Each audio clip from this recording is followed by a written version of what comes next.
لڑکی کی زندگی میں خوشیوں کے دروازے کھل چکے تھے۔ دونوں کی فیملیز خوش تھیں اور شادی کی تیاریوں میں مگن تھیں۔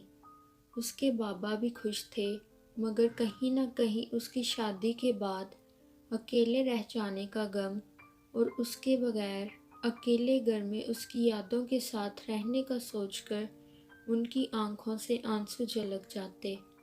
سب کچھ ٹھیک چل رہا تھا، مگر وہ لڑکا اور لڑکی اس بات سے بالکل انجان تھے کہ کوئی تھا جو ان کو ایک ساتھ دیکھ کر جلتا تھا۔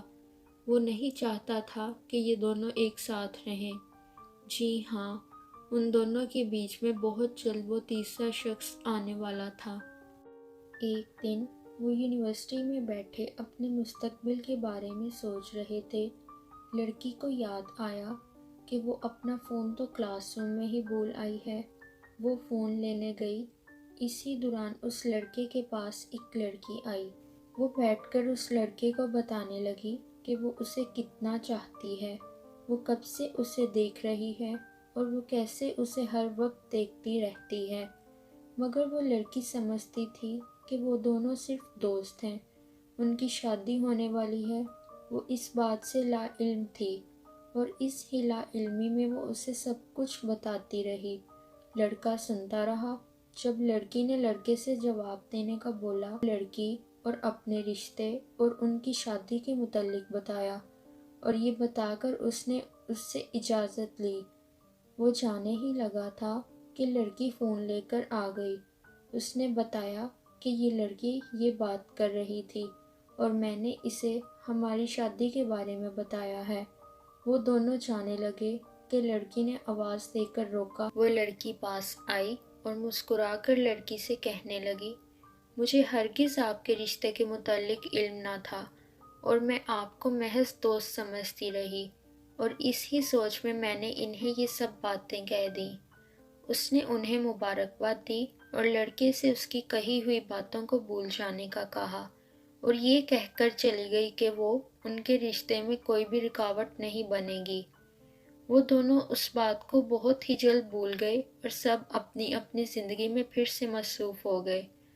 کچھ دنوں بعد وہ لڑکی کالج چھوڑ گئی، مگر ان دونوں کو اس کے آنے یا نہ آنے کے بارے میں کوئی علم نہ تھا۔ دونوں کی پڑھائی مکمل ہوئی اور ایک ماہ بعد ان کی شادی کا دن مقرر ہوا۔ دونوں فیملیز بہت ہی خوشیوں کے ساتھ شادی کی تیاریوں میں مگن تھے۔ رشتہ داروں کو بلانا شروع کر دیا۔ دونوں گھر میں رونق اور خوشی کا سماں بن چکا تھا۔ اب شادی میں صرف 10 دن رہتے تھے۔ وہ لڑکی گھر سے شادی کے لیے کچھ چیزیں لینے باہر گئی، لیکن واپس نہ آئی۔ اس کا کسی سے کوئی رابطہ نہ رہا۔ سب لوگ ڈھونڈتے رہے۔ دونوں گھروں میں خوشیوں کا سماں ماتم اور دکھ میں بدل گیا۔ بہت دنوں تک لڑکی کو ڈھونڈا گیا، لیکن وہ لڑکی نہ مل سکی۔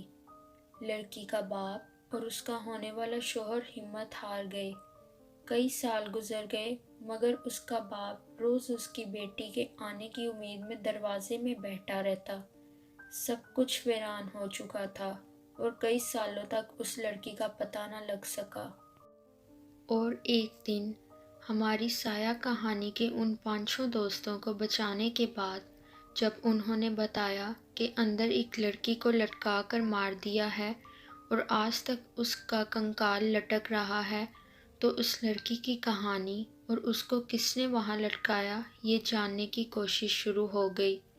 پولیس اس لڑکے سے ملی اور سب کچھ پوچھا۔ اس نے بتایا کہ اس کا کسی سے کوئی جھگڑا نہ تھا۔ کیس بہت پیچیدہ ہوتا جا رہا تھا۔ پولیس انویسٹیگیٹ کرتے ہوئے اس لڑکی کے گھر پہنچی جس نے لڑکے سے محبت کا اظہار کیا تھا۔ پتہ چلا اس لڑکی نے کچھ دن بعد ہی خود کو ایک کمرے میں بند کر کے ایک کرسی کے سہارے کھڑے ہو کر خود کو پنکھے سے لٹکا کر خودکشی کر لی تھی۔ اس نے مرنے سے پہلے ایک نوٹ لکھا تھا جس میں اس نے اپنی خودکشی کی وجہ بتائی تھی۔ اسی لڑکی کے باپ نے اپنی بیٹی کا بدلہ لینے کے لیے اسے اغوا کیا اور اسے اسی کمرے میں اسی کرسی پر کھڑا کر دیا اور وہ روتی رہی، وہ منتیں کرتی رہی، مجھے جانے دو، میرے بابا میرا انتظار کر رہے ہوں گے۔ وہ چیختی رہی کہ میری شادی ہونے والی ہے، مجھے جانے دو، مگر اس حیوان صرف نے ایک ایک اینٹ کر کے اس دروازے کے سامنے دیوار بنا دی اور خود وہاں سے چلا گیا۔ بعد میں اس نے وہ گھر بیچ دیا اور اس طرح وہ لڑکی بہت سالوں بعد اس گھر میں گیسٹ بن کر رہنے آئی اور اس نے اس لڑکی کی مدد کی پکار سنی، جو پوری کہانی ہم سنا چکے ہیں، اور اس طرح ایک محبت کی کہانی اختتام کو پہنچی۔ جب اس لڑکے کو بتایا گیا کہ وہ لڑکی مر چکی ہے تو وہ اپنے آنسو روک نہ پایا۔ آپ کو یہ کہانی کیسی لگی؟ اگر آپ کو ہماری یہ کہانی پسند آئی تو ہمارے چینل کو ضرور سبسکرائب کریں اور بیل آئیکن کو چھو لیں۔ مجھے دیجیے اجازت، پھر ملتے ہیں اس طرح کی کسی اور کہانی کے ساتھ۔ تب تک اپنا اور اپنے پیاروں کا خیال رکھیں۔ اللہ حافظ۔